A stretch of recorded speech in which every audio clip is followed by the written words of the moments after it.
So a little background information about me. I'm a female, Caucasian, and I live in Louisiana. This incident happened to me about a year ago. So one night, my dad and his fiancée, whom I consider my mom, were both called in to work a night shift together, so that meant I would have the house to myself. It was a Saturday night, and I was really looking forward to some alone time.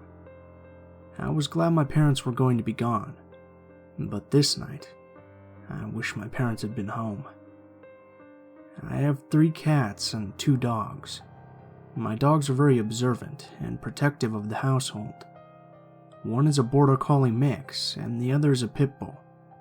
Anyway, I decided to make some dinner because I was starving. After I made myself something to eat, I decided to go back down to the living room to watch some television. After a few minutes of watching the TV, both of my dogs started growling at the back window that looked out into the backyard. Even though we had curtains over the window, they were so thin that you could see just about anything through them. My dogs were growling and barking ferociously, like they were ready to bite someone's head off if they dared walk near the door.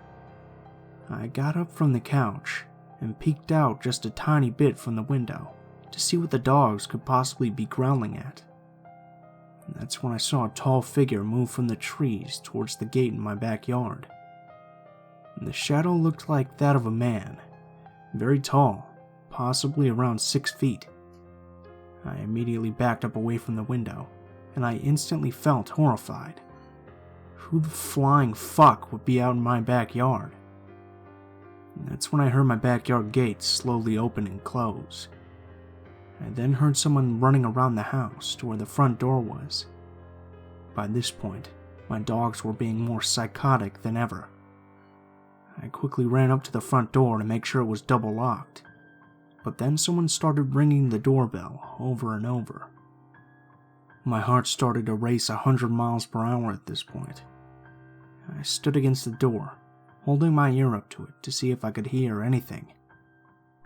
I heard a low, unsteady breathing that was that of a man.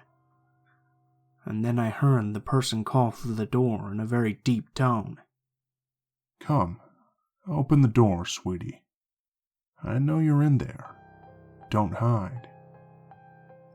All of a sudden, I felt my heart accelerate even faster, and then I realized I'd left my damn phone in the kitchen when I made dinner. I ran across the living room to the kitchen and got my phone off the table. The doorbell kept ringing non-stop, so with trembling fingers, I texted my parents what was going on, and they told me to immediately call 911. I probably should have done this in the first place, but I wasn't exactly thinking straight. I called 911, and the operator told me a police car would be there in 10 to 15 minutes, and to stay calm. I hung up and stayed in the kitchen until the cops arrived. Finally, after what seemed like an eternity, 2 cop cars showed up. Of course, the man was long gone by now. They asked me for a description, but I really couldn't give them one, since I had only seen a shadow and couldn't see any of the man's features since it had been so dark outside. And they never did catch the guy who was in my backyard. My parents came home that night, and ever since, they really haven't let me stay home alone much. But in all honesty, I can definitely say this is one of the most horrifying experiences I've ever had.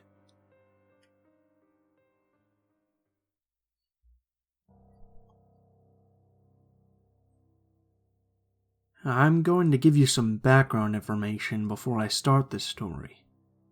It was the year 2012 when this story took place, and I was 14 years old.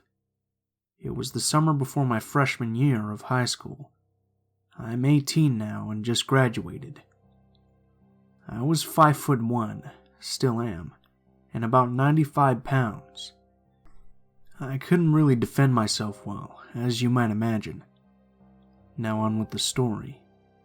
My best friend and I at the time were still in our scene phases. You know, Black skinny jeans, band t-shirts, big flashy wristbands, and the like. And of course, the music. Sleeping with Sirens, Pierce the Veil, Black Veil Brides, all that kind of stuff. I cringe at my past self and past music taste. Now I'm more of a pop-punk kind of person. My best friend at the time and I, let's just call her Mar for now, were heading up to Warped Tour in a nearby city in our state. My parents dropped us off at the location at the outdoor concert. We were so excited. We were looking forward to seeing all the great bands like Blood on the Dance Floor and Breathe Carolina. Gross now, I know. The line was so long, we couldn't even see the gates where we would be let in. I'm sure people who go to concerts listening to this story know what I'm talking about, and can probably get a picture in their heads. Mara and I headed to the back of the line. As we waited, we talked about how nervous we were for high school. Guys we liked, girls we weren't happy to see again, normal teenage girl talk. The line was getting longer behind us, and the people standing behind us decided to try and make small talk. We talked for a while with them about where we were from, how old we were, and who we were excited about seeing. And they stopped talking to us eventually, but the one guy in their group talked to us for the whole 4 hours we were waiting in line. No big deal, right? He's just being a bit friendly.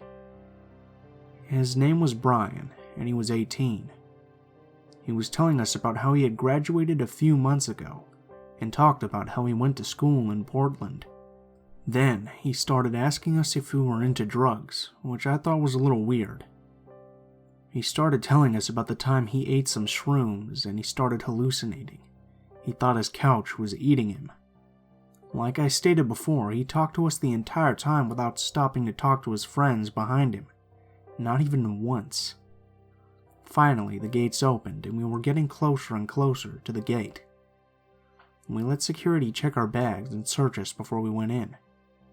Mara and I went off by ourselves, but then we heard a familiar voice behind us. Hey, wait up! We turned to see Brian running after us. We were confused, and we asked him what was up. He just said, "Oh, I told my friends I was going to hang out with you two the entire concert, and that I'd meet up with them after." Mara and I looked at each other, a little weirded out. "Okay then," we said. "Let me note that I'm a very paranoid person, and that I have anxiety disorder, so I tend to overthink situations a lot." I convinced myself that he was being friendly and that I was just freaking myself out. But there was something in the pit of my stomach that was just telling me there was something weird about this guy. He's 18 and just graduated high school. Why would he want to hang out with two 14-year-old girls that were fresh out of middle school? I managed to calm myself. For those of you who don't know, Warped Tour has multiple bands playing at a time, so you can easily walk from one stage to another between shows to see other bands. Mar, Brian, and I were doing this.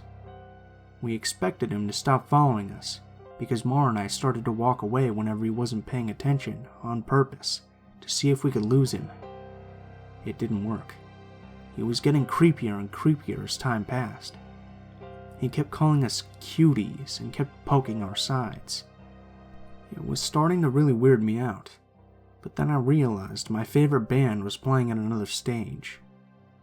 We booked it to the Skull Candy stage and watched my favorite band play.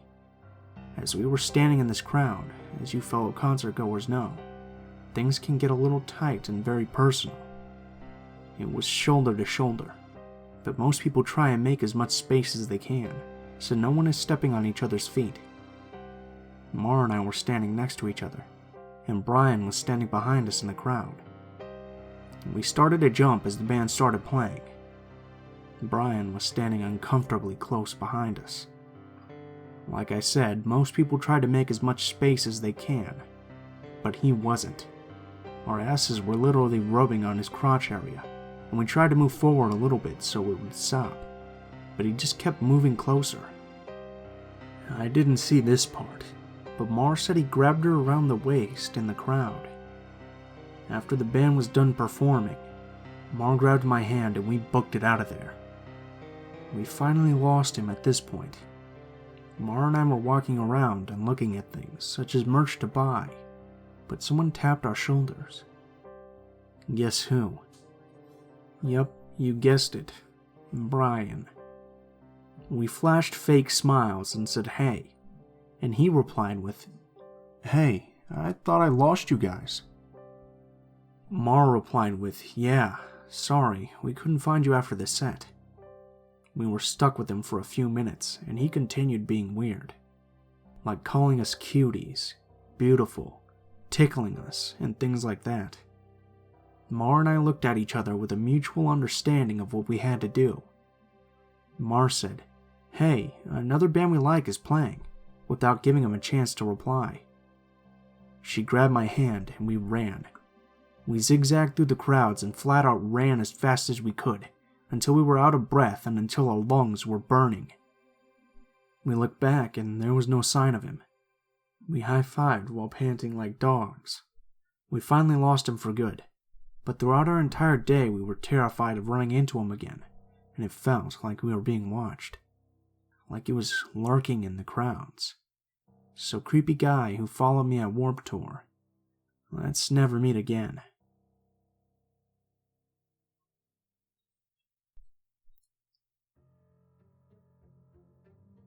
When I was in college, I didn't have a car, so I walked everywhere.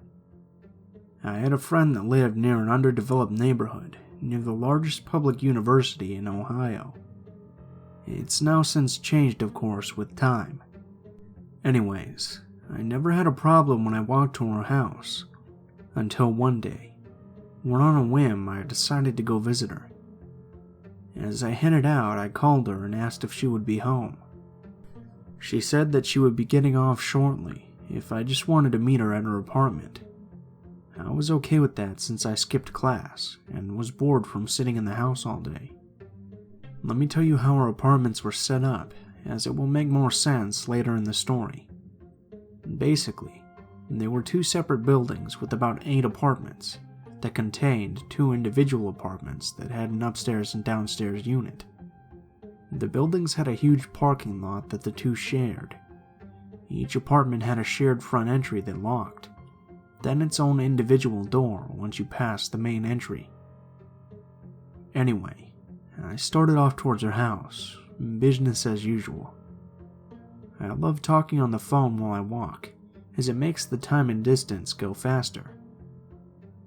As I got near a fast food restaurant, I saw a tall black man standing near the front of the drive-thru. It looked as though he were asking for change from the cars pulling into the drive, so when I saw him, I immediately crossed the street because I didn't really want to talk to him. By the way, I'm black too, so it wasn't anything racial. I just had this funny feeling. So I crossed the street and had just gotten to the corner when I hear yelling coming from behind me. Of course, with me being on the phone, I didn't think it was pertaining to me, so I continued to walk. I got maybe 2 houses down the street when I heard someone talking loudly behind me. I turned around, and it was the guy from the drive-thru. He appeared to be following me, but was still a ways behind me. I told my cousin who I was speaking with on the phone about the guy, and she dismissed the idea that the man was following me, so I just kept walking at a leisurely pace. Maybe 5 houses down, I heard a voice say, "You bitch. You hear me talking to you? I should kill you, you stupid bitch." I tried to ignore what was being said and still talk to my cousin, but something told me to look back. When I did, I felt my heart drop out of my chest. The guy from the drive-thru had gained on me and was looking right at me. He wasn't on the phone, and there was no one else around. I just knew then and there that this nut was talking about me. I think I silently screamed into the phone because my cousin asked me what the fuck was going on. I told her that the guy had said he was going to kill me. Maybe it was the tone of my voice or the fact that this guy had now followed me to almost the end of the block, but she told me to move faster and to get to my friend's house immediately, so I started to speed walk. All the while, I hear this guy saying the things he would do to me, including rape and torture me. I had gotten up the cross street that separated her block from the block I was on, and started running. Her apartment complex was 2 houses past the cross street. As I started running, I heard running footsteps behind me. I screamed into the phone with my cousin, as I could hear her screaming too. My friend's apartment was on the left side, 3rd row down, so I quickly sprinted into the middle of the parking lot and turned around. There he stood, at the sidewalk, maybe 10 feet away. I thought that since he saw I had reached my destination, he would leave. No. He stood there staring at me, all while saying, "Bitch, you heard me talking to you." I promise I've never been so scared in my life. Usually her apartment complex is full of people, but it seemed like we were the only 2 there. As I stood there, looking at him looking at me, I knew he wasn't done with me. I saw him start towards me, when a door slammed and a young couple from the right side of the complex emerged. It seemed to get the man's attention, and I wasted no time running into my friend's main door and locking it. I told my cousin I was safe and disconnected the phone. I called my friend and told her about the nut outside. She told me to stay in the apartment until she got there, and when she finally came, she told me she didn't see any weird black guy outside. I was so relieved. I honestly don't know what I would have done if that man had caught me. I do know that I never walked to her house again after that.